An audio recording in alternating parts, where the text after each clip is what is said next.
एक बार फिर से आप सबको प्रभु यीशु मसीह के जीवित और मधुर नाम में जय मसीह की।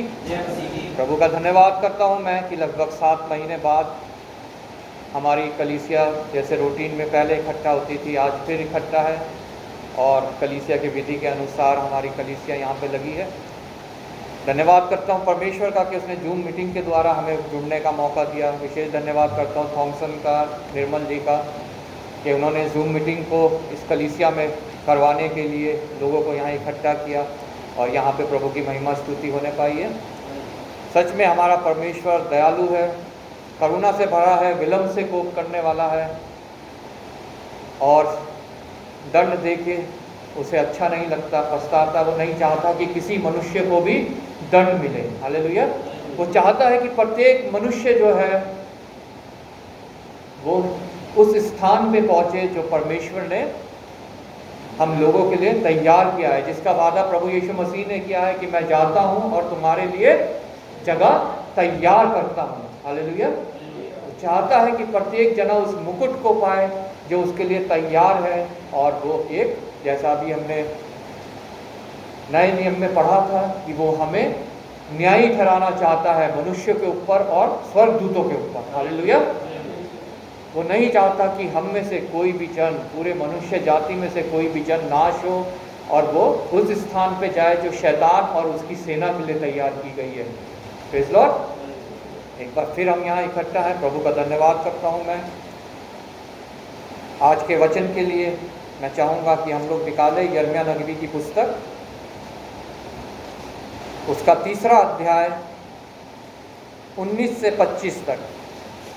यिर्मयाह नबी की पुस्तक, उसका 3रा अध्याय, पेज नंबर 892, 892, 3रा अध्याय 19 से 25 तक। मैंने सोचा था मैं कैसे तुझे लड़कों में गिनकर वो मनभावना देश दूं जो सब जातियों के देशों का शिरोमणि है। मैंने सोचा कि तू मुझे पिता कहेगी और मुझसे फिर न भटकेगी।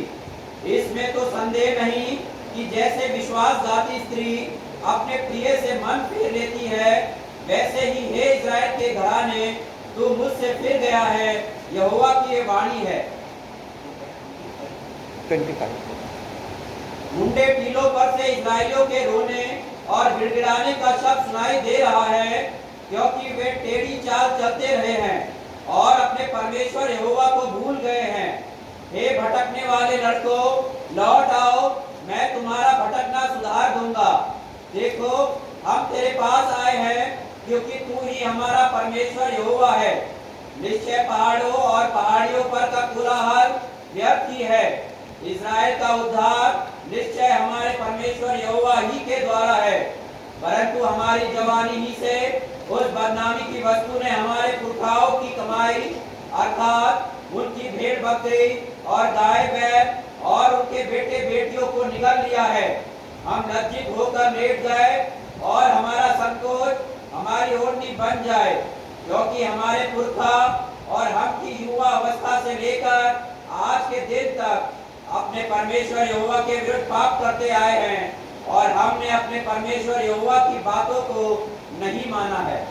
प्रभु अपने वचन के पढ़े और सुने जाने पर आशीष दे। आइए हम प्रार्थना करें। धन्यवाद करते हैं एक बार फिर पिता परमेश्वर तेरा कि तूने हमें ये मौका दिया कि हम सब एक पिता परमेश्वर, एक कलीसिया के रूप में, एक झुंड के रूप में बैठ के प्रभु यहाँ तेरे वचन को पढ़ें और मनन करें। प्रभु धन्यवाद करता हूँ एक बार फिर तेरा कि तूने मुझे विश्वास योग्य जाना और अपनी सामर्थ देके यहाँ खड़ा किया है प्रभु, ताकि पिता परमेश्वर तेरे वचनों को मैं बोल सकूँ।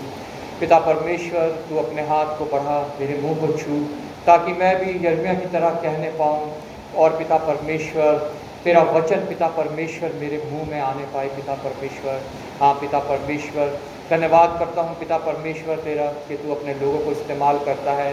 तो उन्हें निर्बलों को पिता परमेश्वर बल देता है और पिता परमेश्वर तू प्रभु अपने वचन दे के पिता परमेश्वर अपने भेड़ों को चराने की सामर्थ्य देता है। प्रभु धन्यवाद के साथ आए हुए प्रत्येक जन को एक बार फिर मैं तेरे हाथ में सौंपता हूँ। प्रभु वचन का बीज पिता परमेश्वर जब पड़े तो हृदय की भूमि तैयार पाई जाए, ताकि वचन नाश ना हो पिता परमेश्वर, बल्कि बहुत सा फल लेके आए। प्रभु हम आए खाली हैं यहाँ, हमारा कटोरा यहाँ से उमड़ता हुआ जाए प्रभु, और जो कुछ पिता परमेश्वर आशीष हम तुझसे पाते हैं प्रभु, वो औरों तक भी हम पहुँचाने पाएँ पिता। एक बार फिर आदर महिमा तुझे देते हुए धन्यवाद के साथ प्रभु यीशु के नाम से मांग लेते हैं, आमीन।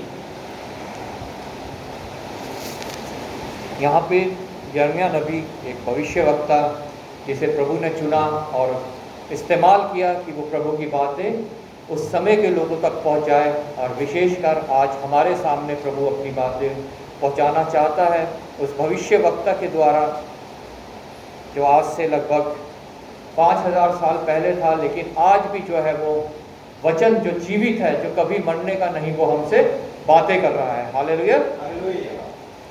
मैंने सोचा था मैं कैसे तुझे लड़कों में गिनकर वह मन भावना देश दूं जो सब जातियों के देशों का शिरोमणि है। यहाँ पे परमेश्वर हमसे बातचीत कर रहा है, हमें वो बोल रहा है कि मैंने सोचा था, प्रभु ने सोचा है कि वो सबको जो है वो देश दे जो सब में शिरोमणि है, सिय्योन देश, जिसके लिए हम गाते हैं मेरा देश सिय्योन देश, जिसके लिए हम गाते हैं कि हम रहते हैं परदेश, ये हमारा परदेश है, हमें अपने देश जाना है, सिय्योन देश। जो प्रभु ने यहाँ कहा कि मैंने सोचा था कि मैं कैसे तुझे लड़कों में गिनकर वह मन भावना देश दूं। हालेलुया। प्रभु ने तो सोचा, क्या हमने सोचा कि हम उस देश को जाएं? क्या हम उस देश को जाने के लिए तैयारी कर रहे हैं, या फिर हमारी तैयारी है उस स्थान में जाने की जो शैतान और उसकी सेना के लिए तैयार किया गया है?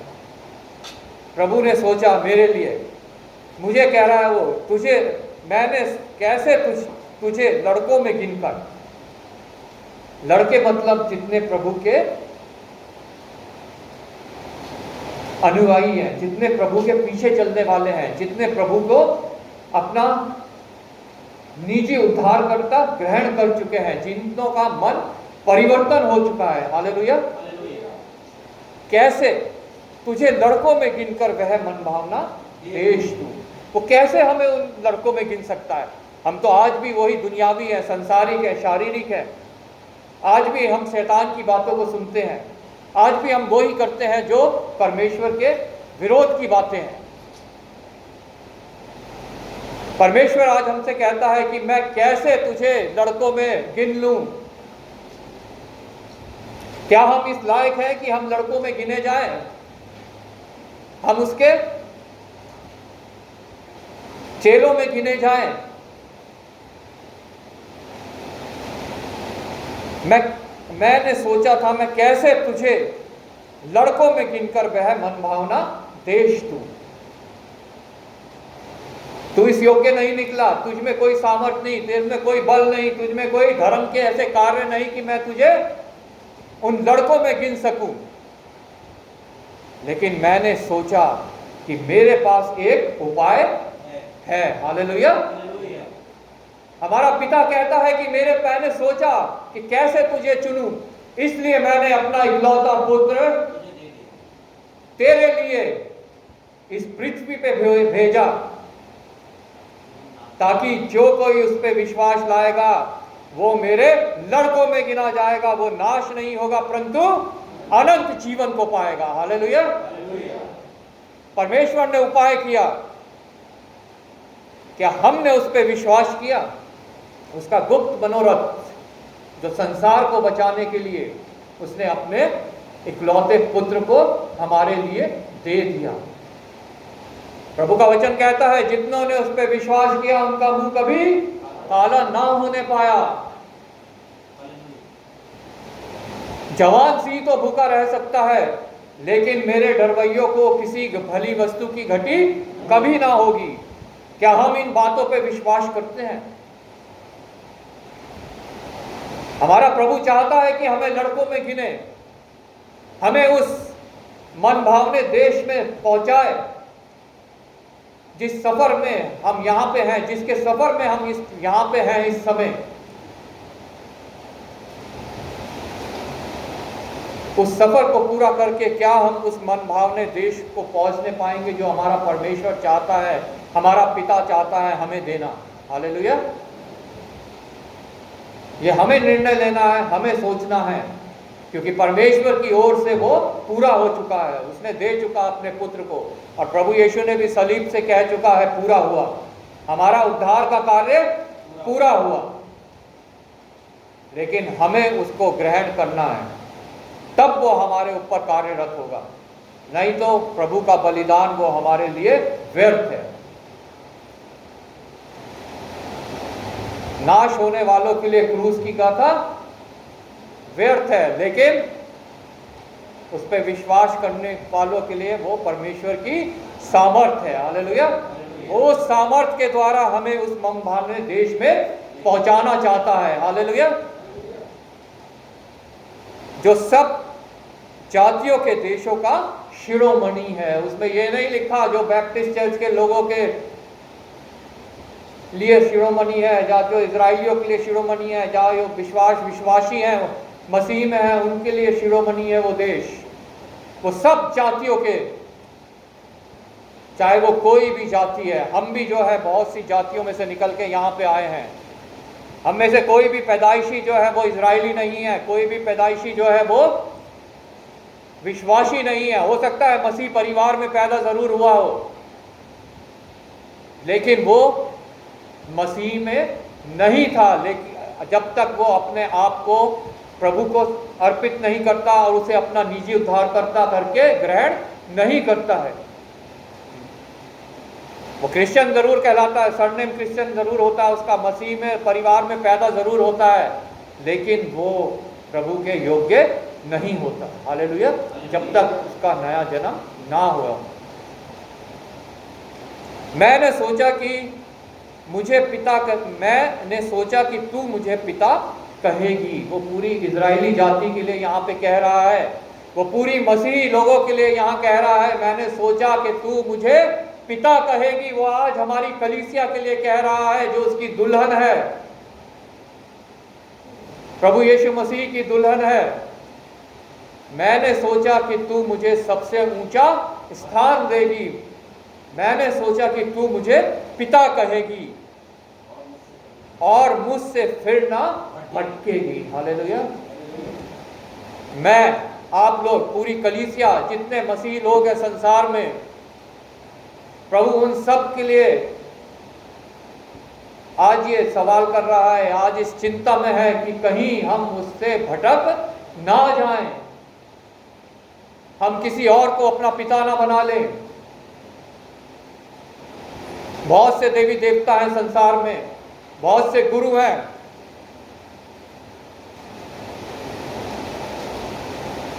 और सबसे बढ़कर झूठ का पिता शैतान है। कहीं हम झूठ के पिता को अपना पिता ना बना दें। आज हमारे परमेश्वर के हृदय में ये चिंता है, ये भय है, ये डर है कि हम अपना पिता बदल ना ले। क्यों है? क्योंकि जब हम वचन में पढ़ते हैं तो इजराइलियों ने कई बार बलवा किया, उन्हें मिस्र देश से, प्रभु गुलामी के देश से छुड़ा के लेके आया, लेकिन मार्ग में वो भटक गए, परमेश्वर से बलवा करने लगे, अपने अगुवे को कोसने लगे, परमेश्वर को कोसने लगे, व्यभिचार करने लगे, और बहुत सा दंड भी उन लोगों ने पाया। वहां से निकले थे लाखों में, लेकिन पहुंच नहीं पाए। आप सब जानते हैं, चुने हुए तो, बुलाए हुए तो बहुत है, लेकिन चुने हुए बहुत कम हैं। बुलाए वो सब गए, वहां से मिस्र से बाहर निकाले सब गए कि तुम्हें मैं उस शिरोमणि देश तक पहुंचाऊंगा जहां दूध और मधु की धारा बहती है, लेकिन पहुंचने नहीं पाए वहां पे वो लोग, क्योंकि चुने हुए बहुत कम हैं। हालेलुया। हमें बुलाए हुए नहीं, हमें चुने हुए बनना है। आमीन। इसमें तो संदेह नहीं कि जैसे विश्वासघाती स्त्री अपने प्रिय से मन फेर लेती है, वैसे ही इजराइल के घराने तू मुझसे फिर गया है। यहोवा की ये वाणी है, जैसे प्रिय एक पत्नी अपने पति से मुंह फेर लेती है, वैसे ही हे इज़राइल के घराने, तू मुझसे फिर गया है। हमें अपने आप को जांचना है वचन के द्वारा। क्या हम तो इस गिनती में नहीं आते कि हम अपने पति से फिर गए हैं? हालेलुया। हमने किसी और को अपना पति बना दिया है। हमारी शादी की बात चलाई जा चुकी है। संत पौलुस ने कहा कि मैंने तुम्हारी बात एक ही पुरुष से लगाई है, लेकिन मुझे भय है कि जैसे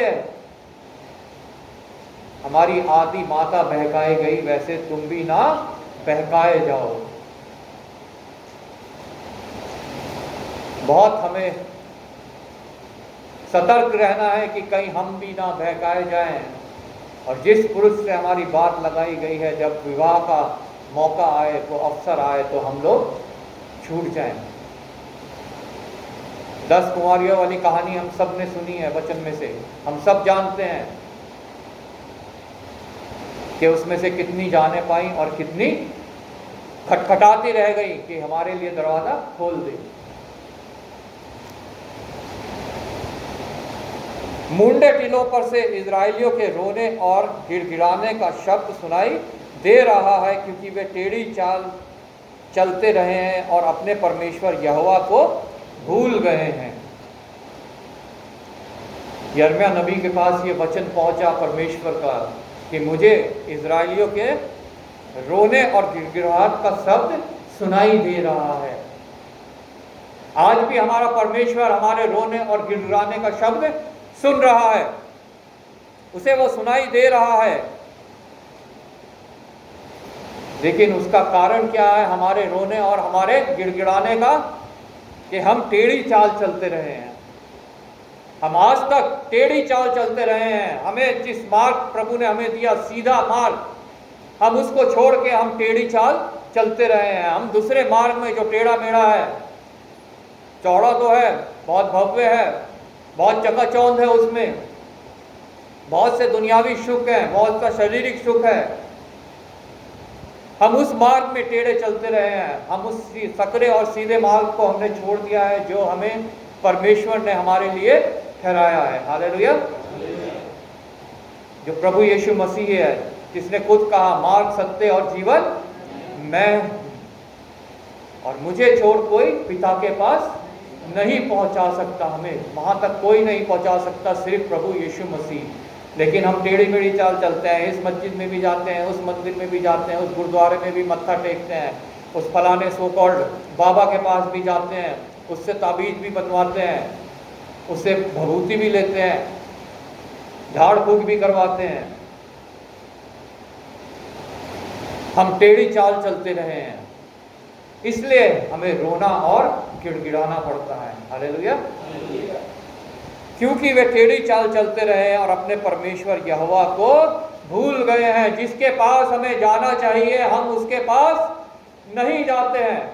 उसके पास जाते भी है तो हमारे हृदय में शंका रहती है कि हमने प्रार्थना तो कर ली, ये हो पाएगा कि नहीं हो पाएगा।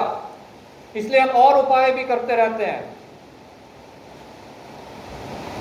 हमारे पास सेकंड प्लान भी तैयार रहता है, थर्ड प्लान भी तैयार रहता है कि ऐसा प्रार्थना नहीं सुनी गई तो हम ये करेंगे, अगर ये भी नहीं हुआ तो हम ये करेंगे।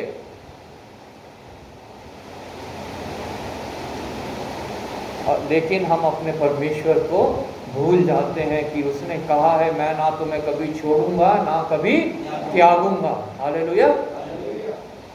जिसने कहा अपनी सब चिंता मेरे ऊपर डाल दो, क्योंकि मुझे तुम्हारी चिंता तुमसे बढ़कर है। हालेलुया। हे भटकने वाले लड़कों, लौट आओ। वो आज इन्विटेशन दे रहा है हम सबको। हे भटकने वाले लड़कों, लौट आओ। क्या हम उसकी आवाज सुनते हैं? क्या हम तैयार हैं आज लौट आने को? हे भटकने वाले लड़कों, लौट आओ, मैं तुम्हारा भटकना सुधार दूंगा। तुम अपने आप से नहीं सुधर सकते। तुम में कोई सामर्थ नहीं, तुम में कोई बल नहीं, तुम्हारे धर्म के कार्य मेरे सामने मैले कुचले चिथड़ों के समान है। तुम्हारी धन दौलत तुम्हारे किसी काम नहीं आने की, तुम्हारे दोस्त रिश्तेदार पड़ोसी नौकरी डिग्रियां तुम्हारे किसी काम नहीं आने की तुम्हें सुधारने के। हे भटकने वाले लड़कों, लौट आओ, मैं तुम्हें सुधारूंगा। हालेलुया। हमारा परमेश्वर हमें सुधार सकता है सिर्फ, और उसके लिए जरूरी है कि हम लौट आए और संपूर्ण समर्पण हम अपने परमेश्वर के हाथों में कर दें। Praise Lord. देख, हम तेरे पास आए हैं क्योंकि तू ही हमारा परमेश्वर यहोवा है। आमीन। आज हम यहाँ उपस्थित हैं, हम अपने परमेश्वर से कहते हैं, देख हम तेरे पास आए हैं क्योंकि तू ही हमारा परमेश्वर यहोवा है। सिर्फ तू ही हमें सुधार सकता है, और दुनिया में कोई ऐसी शक्ति नहीं, कोई ऐसी ताकत नहीं, कोई ऐसी सामर्थ नहीं जो हमें सुधार पाए। हालेलुया। आज हमारा परमेश्वर हमें इनवाइट कर रहा है। क्या हम उसकी वाणी सुन के कहते हैं, हम तेरे पास आए हैं क्योंकि तू ही हमारा परमेश्वर यहोवा है। हालेलुया। निश्चय पहाड़ों और पहाड़ियों पर का कोलाहल व्यर्थ ही है। जितना हल्ला गुल्ला, जितना कोलाहल पहाड़ों और पहाड़ियों पे होता है, हम सब जानते हैं। विशेषकर हिंदुस्तान में कोई कैलाश पे जा रहा है तो कोई कहीं और किसी पहाड़ियों पे जा रहा है, कोई किसी मंदिर में जा रहा है, कोई किसी मंदिर में जा रहा है, कोई केदारनाथ जा रहा है तो कोई बद्रीनाथ जा रहा है। पहाड़ और पहाड़ियों का कोलाहल, जो वहां पे कोलाहल हो रहा है, वो व्यर्थ ही है। वो चीजें हमें छुटकारा नहीं दे सकती, हमें सुधार नहीं सकती, हमारे उद्धार का कारण नहीं बन सकती। हालेलुया। सिर्फ और सिर्फ हमें उस वाणी को सुनना है जो हमें कहती है कि लौट आ, हे भटकने वाले लड़कों, लौट आओ, मैं तुम्हें सुधारूंगा। हालेलुया। इज़राइल का उद्धार निश्चय हमारे परमेश्वर यहोवा ही के द्वारा है। आमीन। किसी पहाड़ी या पहाड़ के कोलाहल से नहीं, सिर्फ और सिर्फ हमारा छुटकारा हमारे परमेश्वर यहोवा की ओर से है। आमीन। जिसने अपने इकलौते पुत्र को भी हमारे लिए दे दिया, वो बाकी कुछ सब कुछ हमारे लिए क्यों कर नहीं देगा। हालेलुया। परंतु हमारी जवानी से ही बदनामी की वस्तु ने हमारे पुरखाओं की कमाई, हमारी जवानी से ही बदनामी की वस्तु ने हमारे पुरखाओं की कमाई। किस विषय में बात हो रही है यहाँ? हमारी जवानी से ही, जब हम जवान थे तब हमारे पुरखाओं की कमाई, बदनामी की वस्तु ने, उन व्यर्थ के, जो उस समय व्यर्थ के बलिदान चढ़ाए जाते थे। हालेलुया। और कई बार वो आज के दिन तक वो बलिदान चढ़ाए जाते हैं कि इस बलिदान से हमारा छुटकारा हो जाएगा। परंतु हमारी जवानी से ही बदनामी की वस्तु ने हमारे पुरखाओं की कमाई, जो उनका धन दौलत होता था, यहाँ उनका धन दौलत क्या होता था? भेड़ बकरी गाय बैल, जो वो बलि चढ़ा देते थे। लाखों लाखों बलियां चढ़ती थी उस समय। हम सब वचन में पढ़ते हैं कितनी प्रकार की बलि चढ़ती थी, जो आज के दिन अगर ऐसा होता तो हम में से वो कोई भी पूरा नहीं कर सकता था। उस समय वो सारी धन दौलत, उस हमारे पुरखाओं ने उस बदनामी की वस्तु के लिए, जिसके द्वारा कोई उद्धार नहीं था, कोई छुटकारा नहीं था, अपनी सारी धन दौलत, भेड़ बकरी गाय बैल, यहाँ तक अपने बेटी बेटियों को भी निगल गए। उस बदनामी की वस्तु ने उनके सारे धन दौलत को, यहाँ तक उनके बेटी बेटों को भी निगल लिया। हालेलुया। लेकिन हमारे पिता को हमारे ऊपर तरस आया, उसने एक बार हमेशा के लिए एक ऐसा बलिदान किया अपने पुत्र को भेजकर कि बाकी सारे बलिदान करने की कोई ज़रूरत नहीं रह गई। हमें अब कुछ भी खोने की ज़रूरत नहीं है, सिर्फ और सिर्फ एक विश्वास, आमीन, एक विश्वास के द्वारा हम उस भटकने वाली आत्मा को अपने से दूर कर सकते हैं। एक विश्वास के द्वारा हम लोग सुधर सकते हैं, एक विश्वास के द्वारा हम लोग उद्धार पा सकते हैं और उस स्थान में, उस शुड़ुमणि देश में पहुंच सकते हैं जो परमेश्वर ने हमारे लिए तैयार किया है। हालेलुया। हम लज्जित होकर लेट जाएं और हमारा संकोच हमारी ओढ़नी बन जाए। हालेलुया। हम लज्जित होकर लेट जाएं क्योंकि हमारे सारे धर्म के कार्य व्यर्थ हैं जब तक हमारा परमेश्वर हमें ग्रहण नहीं करता। हालेलुया। और वो हमें ग्रहण करता है जब हम अपने आप को उसे पूर्ण समर्पित करते हैं, जब अपने आप का अहम जो है, जो मुझ में मैं है, जब वो हम खत्म करते हैं, क्योंकि मैं सिर्फ है हमारा परमेश्वर। हालेलुया। जिसका नाम है मैं। हालेलुया। बाकी सब मैं जो है, अगर किसी में मैं है तो उससे प्रभु ग्रहण कभी भी नहीं करता, क्योंकि वो अपनी महिमा किसी को नहीं दे सकता। वचन में लिखा है वो जलन रखने वाला परमेश्वर है, और अगर हम मैं हैं तो परमेश्वर जो मैं सचमुच का मैं है वो कभी भी हमें ग्रहण नहीं करेगा। हालेलुया। इसलिए प्रभु का वह दास यहाँ कहता है हम लज्जित होकर लेट जाएं और हमारा संकोच हमारी ओढ़नी बन जाए, क्योंकि हमारे पुरखा और हम भी युवा अवस्था से लेकर आज के दिन तक अपने परमेश्वर यहोवा के विरुद्ध पाप करते आए हैं। हालेलुया। हम हमेशा उसके विरुद्ध पाप करते आए हैं और आज भी हम हर पल जो है वो पाप कर रहे हैं। पाप ये नहीं है सिर्फ कि किसी की हत्या कर दी, किसी की चोरी कर दी, या जैसा कि हमने अभी नए नियम में पढ़ा गाली देना, पुरुषगामी पर स्त्रीगामी, सिर्फ वो ही पाप नहीं है। पाप हमारे देखने से भी होता है, हमारे सुनने से भी होता है, हमारे बोलने से भी होता है, हमारे सोचने से भी होता है। हालेलुया। आज के दिन तक अपने परमेश्वर यहोवा के विरुद्ध पाप करते आए हैं, लेकिन अब हमें चिंता करने की, अब हमें डरने की, अब हमें घबराने की कोई भी आवश्यकता नहीं है। और हमने अपने परमेश्वर यहोवा की बातों को नहीं माना, लेकिन चौथे अध्याय की पहली आयत में लिखा है यहोवा की यह वाणी है, हे इज़राइल यदि तू लौट आए। परमेश्वर मुझसे कहता है हे अश्विनी यदि तू लौट आए तो मेरे पास लौट आ, तू मेरे लौट आए तो मेरे पास लौट आ। यदि तू घिनौनी वस्तुओं को मेरे सामने से दूर करे तो तुझे आवारा फिरना ना पड़ेगा। हालेलुया। हमें आवारा फिरना ज्यादा अच्छा लगता है। हम किसी को अपना शरण स्थान नहीं मान सकते, किसी एक जगह को हम अपना शरण स्थान नहीं मान सकते। हम लोग आवारा फिरना हमें ज्यादा अच्छा लगता है,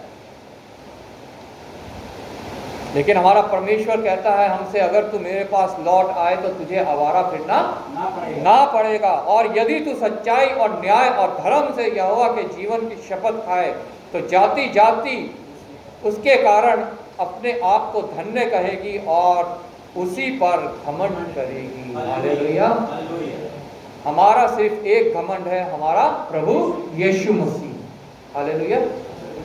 उसके सिवा हमारा कुछ घमंड नहीं है। हमारा प्रभु हमें आज भी बुला रहा है कि लौट आओ तो मैं तुम्हें सुधारूंगा, तुम्हारा आवारा फिरना मैं बंद करूंगा। कहता है यहाँ पे तीसरी आयत में लिखा है क्योंकि यहूदा और यरूशलेम के लोगों से यहोवा ने यो कहा है अपनी पड़ती भूमि को जोतो। जो हमारी भूमि है उसे जोतो, उसे खेती के लायक बनाओ जो हमारे हृदय की भूमि है, ताकि जब वचन उसमें पड़े तो वो फलवंत होने पाए। हालेलुया। 30 गुना, 60 गुना, 100 गुना फल वहां पे आने पाए। आमीन। अपनी पड़ती भूमि को जोतो और कटीली झाड़ों में बीज मत बो। हालेलुया। जब भूमि पड़ी रहती है तो वहां क्या उठ जाते हैं? कटीली झाड़ियां उग जाती हैं। हमारा हृदय भी अगर हमने उसमें उसको हमने जोता नहीं है, अगर हमने उसमें वचन की खेती नहीं की है, तो वहां भी झाड़ झंकार कांटे उग पड़े हैं। लेकिन प्रभु हमें चेतावनी देता है कि हमें उसे जोतना है, उन सब कटीली झाड़ों को वहां से हटाना है, ताकि हम वचन का बीज अपने हृदय में बोने पाए। आमीन। अपनी पड़ती भूमि को जोतो और कटीली झाड़ों में बीज मत बो। अगर हमने उसे जोता नहीं है, तैयार नहीं किया है, तो हम उस कटीली भूमि पे अगर कटीली झाड़ों के बीच में अगर बीज बोएंगे तो वो कभी भी पनपने नहीं पाएगा। हम बीज बोने वाले बात का वाक्य हम जानते हैं, प्रभु यीशु मसीह ने जो हमें बताया। एक बीज बोने वाला जब बीज बोने निकला तो क्या हुआ? पथरीली भूमि में क्या हुआ? वो थोड़ा सा जड़ पकड़ के खत्म हो गया। कटीली झाड़ियों में पड़ा तो उन्होंने उसको बढ़ के दबा लिया। लेकिन जो अच्छी भूमि पे पड़ा वो फलवंत हुआ, जो जोती गई थी, जिससे कटीली झाड़ियां झंकार खत्म कर दिए गए थे। प्रभु का वचन आज हमें चेतावनी देता है, अपने हृदय से हर वो कटीली झाड़ी को दूर करो, ताकि जब वचन का बीज पड़े तो वो फलवंत होने पाए। हालेलुया। हे यहूदा के लोगों और यरूशलेम के निवासियों, यहोवा के लिए अपना खतना करो। हाँ, अपने मन का खतना करो, नहीं तो तुम्हारे बुरे कामों के कारण मेरा क्रोध आग के समान भड़केगा और ऐसा होगा कि कोई उसे बुझा ना सकेगा। हालेलुया। अपना खतना करो। यहाँ वो खतना नहीं है जो शारीरिक खतना है, ये वो खतना है जो हमारे मन का खतना है, हमारे हृदय का खतना है। हमें वो हर एक बुराई अपने अंदर से निकाल के दूर करनी है, उस भाव को काट देना है जो परमेश्वर के विरोध की बातें हमसे करवाता है। हालेलुया।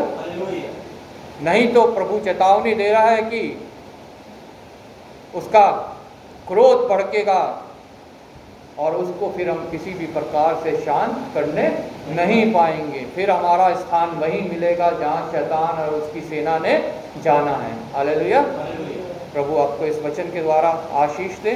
मैं थॉमसन से रिक्वेस्ट करूंगा वो वचन के लिए प्रार्थना में अगुवाई करें। आइए अपनी आंखों को बंद करें।